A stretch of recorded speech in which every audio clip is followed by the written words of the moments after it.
تندور ابلنے لگا۔ اللہ اکبر۔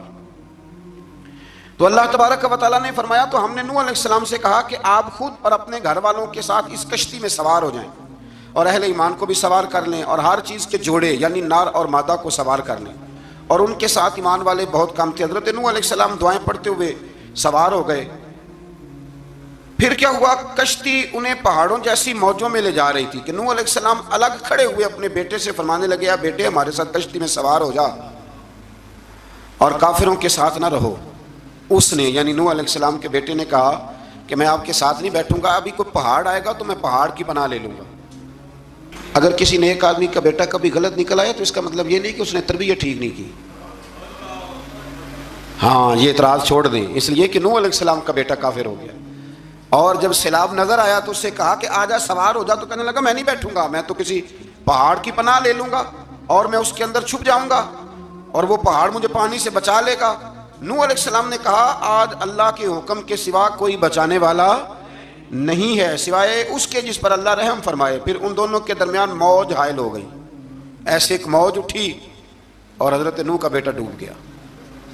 اور جب حضرت نوح کا بیٹا ڈوبا، اللہ کی طرف سے حکم ہوا اے زمین اپنا پانی نگل لے، اے آسمان تھم جا، پانی خوش ہو گیا۔ اللہ کا فیصلہ نافذ ہو گیا اور کشتی کوہ جودی پر ٹھہر گئی۔ نوح علیہ السلام نے اللہ سے التجا کی، کیا میرے پروردگار میرا بیٹا اور میرے اہل سے ہے، اور تیرا وعدہ سچا ہے کہ تو میرے اہل کو بچا لے گا۔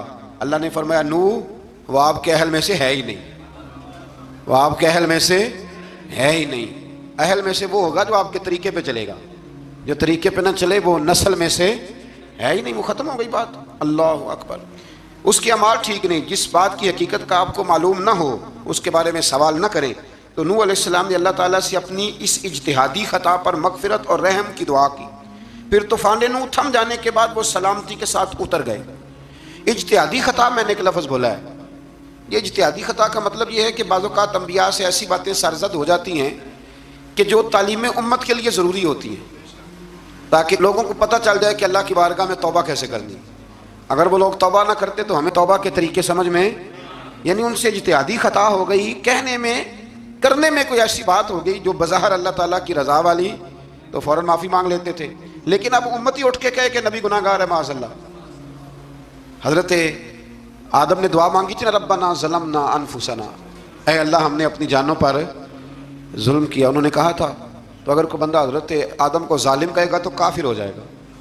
تو اگر وہ کہے کہ وہ تو خود کہہ رہے ہیں، ایک بندہ اڑ جاتا ہے کہتے تو خود کہہ رہے ربنا ظلمنا، تو خدا کے بندے وہ اللہ کے نبی ہیں، وہ رب سے کہہ رہے ہیں، وہ عاجزی کے طور پر کہہ رہے ہیں۔